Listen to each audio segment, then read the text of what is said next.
Hello साथियों, मैं BL लूणा मेरे यूट्यूब चैनल स्टडी टाइम में आपका हार्दिक स्वागत करता हूं। आज हम जो मैथिली शरण गुप्त की एक रचना है साकेत, उसके बारे में देखेंगे जो हमारे फर्स्ट ग्रेड के सिलेबस में ये दे रखा है।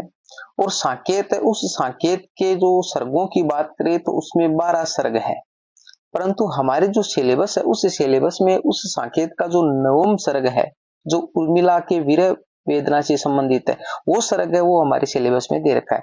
तो नवम सर्ग से जितने भी महत्वपूर्ण जो क्वेश्चन आंसर बनते हैं वो क्वेश्चन आंसर हम इस क्लास के अंदर देखेंगे।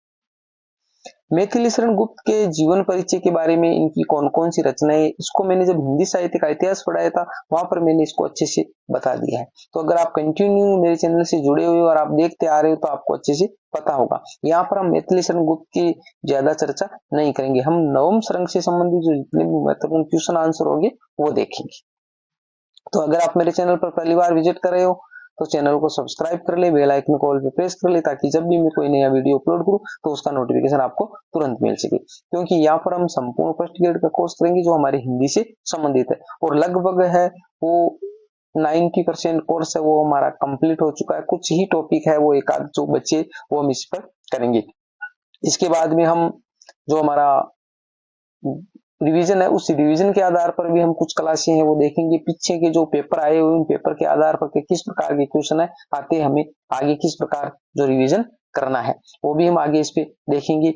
एग्जाम हमारा 23 जून से स्टार्ट हो रहा है और अभी तक आप यही मान के चले कि हमारा एग्जाम है वो 23 जून को हो जाएगा।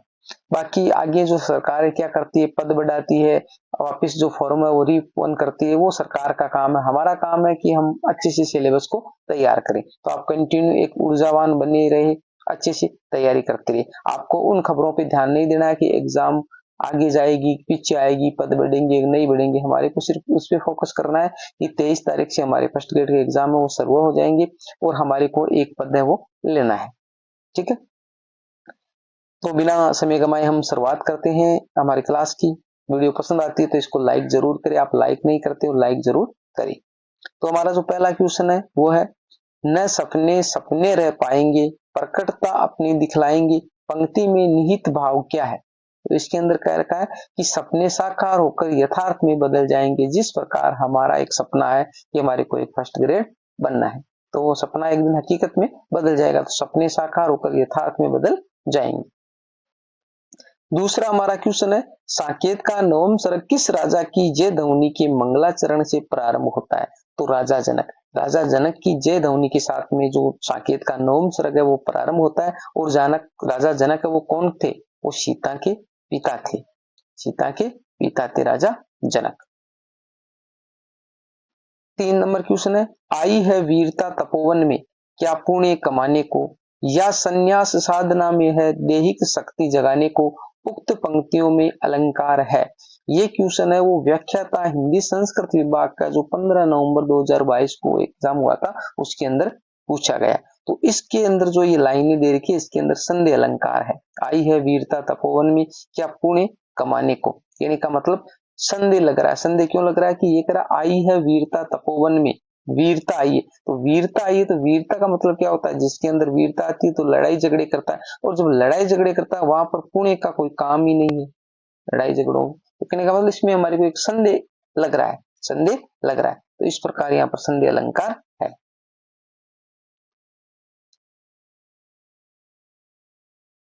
क्वेश्चन नंबर हमारा 4 है, लक्ष्मण जब श्रांत पवन की तरह आवे तो उर्मिला क्या बनना चाहती है। व्याख्याता परीक्षा 15 अक्टूबर 2022 में पूछा गया क्वेश्चन। यहाँ पर मैंने दोनों ही तरह के क्वेश्चन लिए, कुछ तो जो आगे आने की संभावना है और कुछ क्वेश्चन जो पीछे आए हुए हैं। तो सुरभि समान बनने की इच्छा है किसकी, उर्मिला की। जब लक्ष्मण श्रांत पवन से आए तो वो सुरभि समान बनना चाहती है। 5 नंबर क्वेश्चन देखिए, विफल जीवन व्यर्थ वहा, सरस दो भी न हुए हाहा। इस पद में कौन सा अलंकार है। तो यहाँ पर सलेस अलंकार है। यहाँ पर क्या है, जो जीवन शब्द है इस जीवन में सलेस अलंकार है। अलंकारों को मैंने अच्छे से समझा दिया। अगर आपने अलंकारों वाली क्लास नहीं देखी, अलंकार आपको अच्छे से समझ में नहीं आए तो आप जाकर वहां पर इसको अच्छे से देख सकते हो। 6 नंबर क्वेश्चन है, पंकज तुम्हें दिए है और किसे पंख में दूंगी। इस पंक्ति में पंख और पंकज का क्रमशः सांकेतिक अर्थ है। तो देखो, पंख का मतलब वैसे है वो कीचड़ होता है, पंख का मतलब क्या होता है, कीचड़ होता है।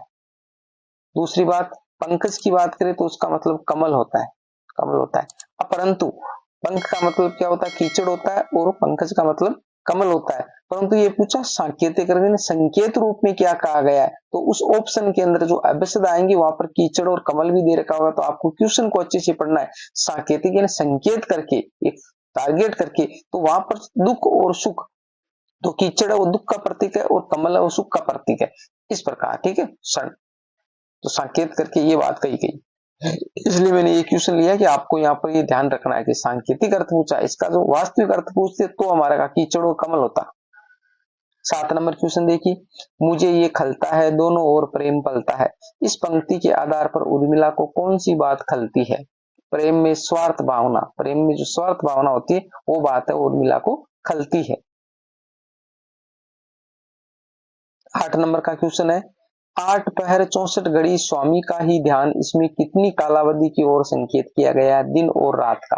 यानी मतलब 8 पहर, जो हमारा दिन और रात होता है, तो एक दिन होता है ना, उस दिन के अंदर 4 पहर होते हैं, और फिर एक रात होती है उसके अंदर 4 पहर होते हैं, तो 8 पहर, तो ये 8 हो गई, 64 घड़ियां होती है एक दिन और रात में। आगे थे 9 नंबर का हमारा क्वेश्चन है, प्रोसित पत्रिकाएं हो जितनी भी सखी उन्हें निमंत्रण दिया। साकेत के नवम सर्ग की इन पंक्तियों के संदर्भ में कौन सा कथन संगत है। व्याख्याता हिंदी संस्कृत विभाग 15 नवंबर 2022 में पूछा गया है। तो यहाँ पर जो प्रोसित पत्रिकाएं यानी जिसका पति है वो प्रदेश में गया हुआ है, तो उन सभी को वो उर्मिला कह रही है कि उन सभी को आप निमंत्रण देके आ जाओ। तो दुखी जन की उर्मिला को सुख दे सकते हैं, यानी जो दुखी जन है वही क्या है, उस दुख की भावना को समझते, तो वही मेरे को सुख दे सकते हैं। तो सभी को यहाँ पर उर्मिला वो बुलाना चाह रही है कि उनके जिस प्रकार उनके पति जो लक्ष्मण है वो भी राम के साथ में वनवास गए हुए, तो ये कह रही कि जितनी भी जो ये औरतें हैं जिनके पति प्रदेश गए उन सभी को आप आमंत्रण देके यहाँ बुला लो। 10 नंबर क्वेश्चन है, रही में शिला, पंक्ति में उर्मिला ने स्वयं को शिला क्यों कहा है। प्रियतम के प्रेम से रहित होकर वह पत्थर के समान हो गई है। यहाँ पर ये जो पत्थर है वो ये पत्थर नहीं है, यहाँ पर ये पत्थर है, ठीक है, पत्थर, वो पत्थर के समान होगी, शिला का मतलब पत्थर है।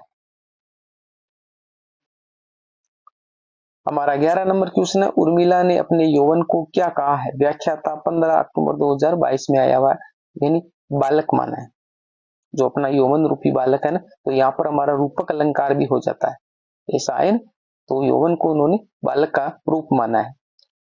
उर्मी हूं में इस भवारणों की नई इस कथन में अलंकार है, रूपक अलंकार है। भवारणों का मतलब इसके अंदर संधि भी है, भव धन अर्णव, तो यहाँ पर कौन सी संधि हो रही है, मैंने संधि आपको अच्छे से पढ़ाया, आप कमेंट करके बताइए कौन सी संधि है। तो यानी जो भव यानी संसार होता है, संसार रूपी अर्णव, और सागर तो संसार रूपी जो सागर है, तो रूपक अलंकार है इसके अंदर। 13 नंबर का हमारा क्वेश्चन है, उर्मिला राज्य को क्यों धिक्कारती है।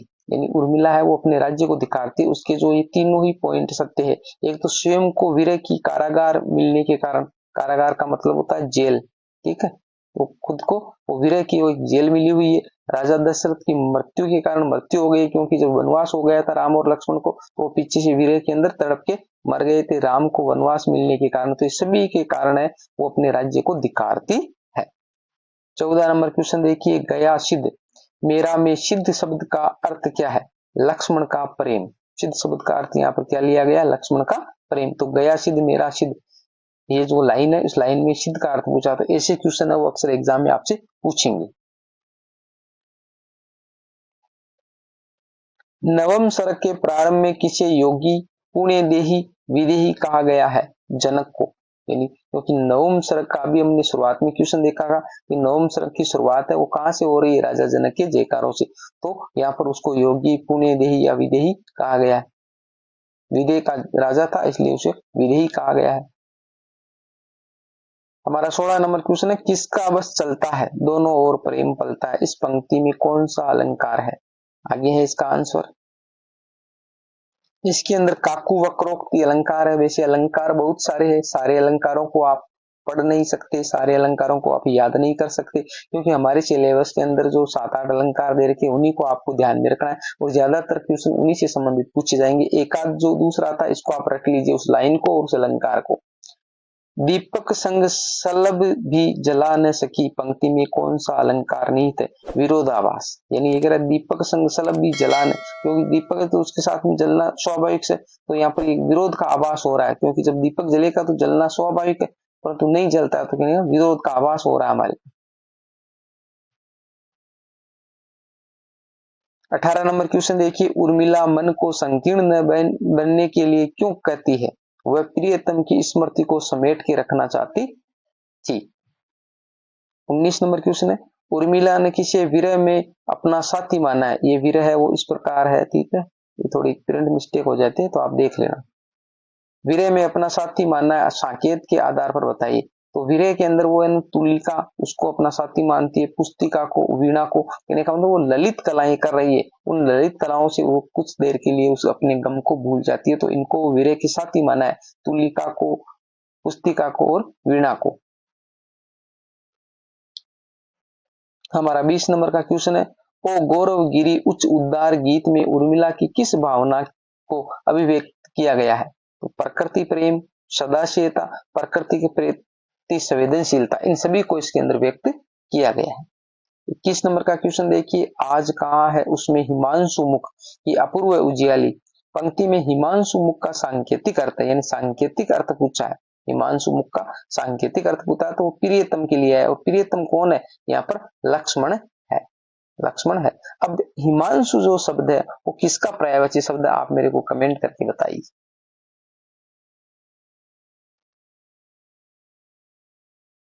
22 नंबर क्वेश्चन देखिए, अवधि शिला का उर था गुरु भार, तिल तिल काट रही थी दृग जलधार, इस पद में कौन सा अलंकार है? तो यहाँ पर रूपक अलंकार भी है और पुनरुक्ति प्रकाश अलंकार भी है।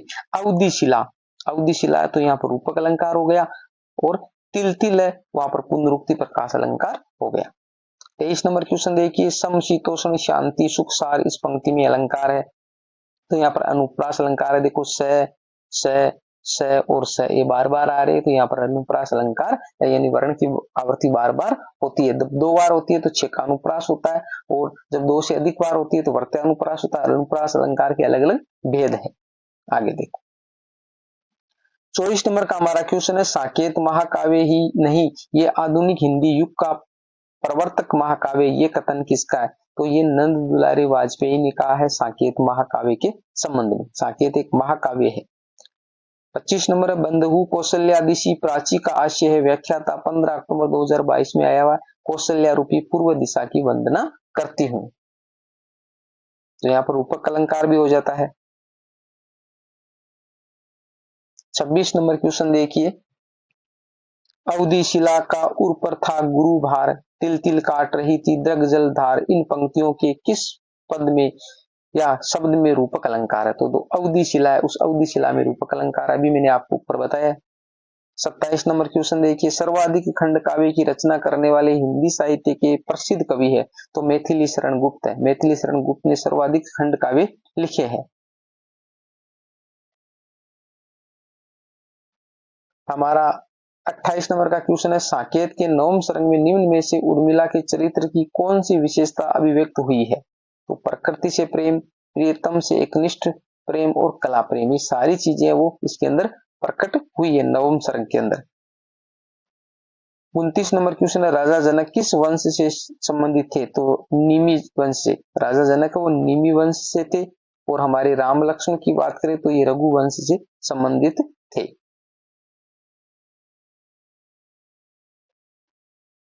30 नंबर का क्वेश्चन देखिए, निम्न में से साकेत के नवम सर्ग की प्रारंभिक पंक्तियां कौन सी है?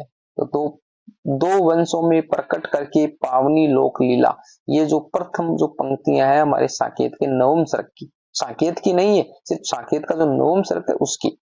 31 नंबर क्वेश्चन देखिए, रघुवंश में उत्पन्न कलंक को किसने अपने आंसू से धो दिया?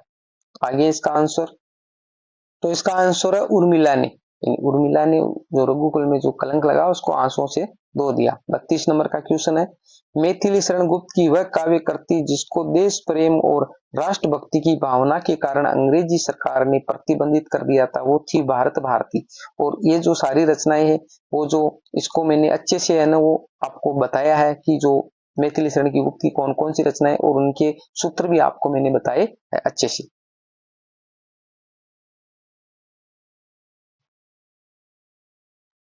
33 नंबर का क्वेश्चन देखिए, उर्मिला ने उद्यान को परिष्कृत करने का आदेश क्यों दिया? उसे लगता था कि प्रियतम वन में रहकर भी उपवन का ध्यान करते होंगे, तो इसलिए उसने ऐसा कहा। 34 नंबर का क्वेश्चन है, कितने पुत्रों से अधिक पवित्र राजा जनक की पुत्रियों को कहा गया? यानी 100 पुत्रों से भी वो पवित्र है राजा जनक की पुत्रियां।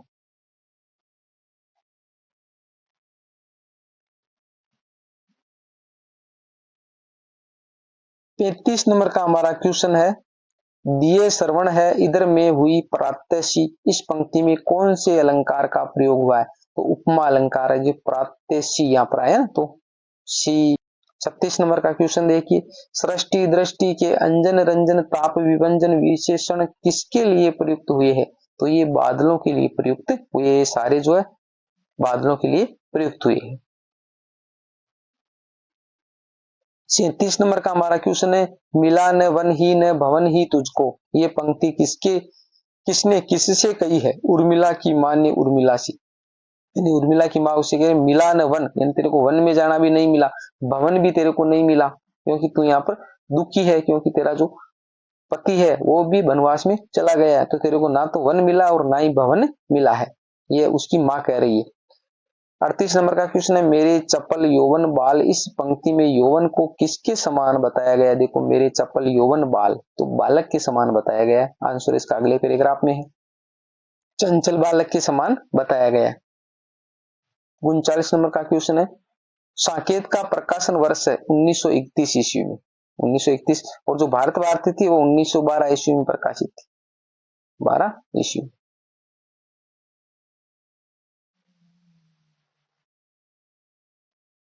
हमारा 40 नंबर का क्वेश्चन है, भारतीय साहित्य में करुण रस की श्रेष्ठ रचना किसे कहा जाता है? तो वह उत्तर रामचरित।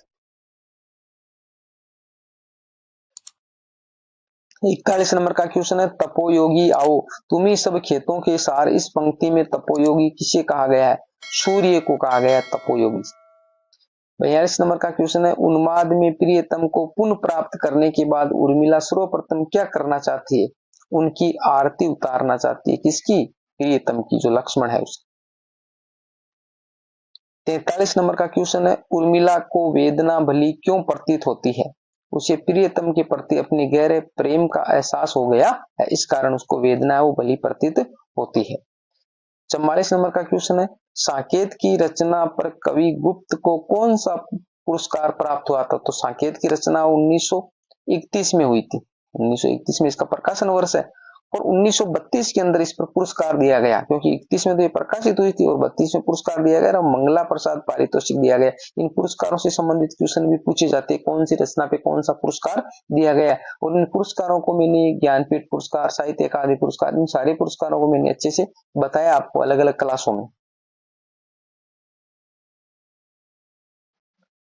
45 नंबर का हमारा क्वेश्चन है, अपने अतुलित कुल में प्रकट हुआ था कलंक जो काला, यहाँ किस कलंक की ओर संकेत किया गया? राम को कैकेयी द्वारा वनवास दिया गया था, उस कलंक की बात यहाँ पर हो रही है।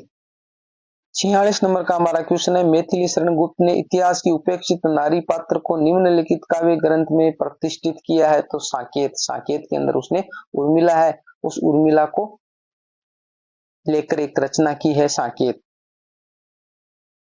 46 नंबर का क्वेश्चन है, रुचिर चंद्र की चंद्रिका खिली में चंद्र और चंद्रिका का संबंध है लक्ष्मण और उर्मिला से। चंद्र और चंद्रिका का मतलब लक्ष्मण और उर्मिला, चंद्र का मतलब लक्ष्मण और चंद्रिका का मतलब उर्मिला है। हमारा 48 नंबर का क्वेश्चन है, गरज रहा गज सा झुक झूम, पंक्ति में गज के समान किसे बताया गया है? बादल को, क्यों गरज रहा था तो उसे भी पकड़ सकते हो आप, तो गज के समान है वो बादल को बताया गया है। तो यहाँ पर अलंकार पूछ ले तो हमारा उपमा अलंकार हो जाता है। क्योंकि सा आया इसलिए उपमा अलंकार हो जाता है। 46 नंबर क्वेश्चन देखिए, उपवन वन सा हा हो गया आज मेरा, पंक्ति का सांकेतिक अर्थ क्या है? तो मेरा आनंद और उल्लास से भरा जीवन दुखी एवं कष्टपूर्ण हो गया है, ये बात उर्मिला कह रही है। 50 नंबर का हमारा क्वेश्चन है, मेरे चप्पल यौवन बाल, इस पंक्ति में कौन सा अलंकार है? तो यौवन बाल यौवन दुखी, तो रूपक अलंकार है, यहाँ पर रूपक अलंकार है।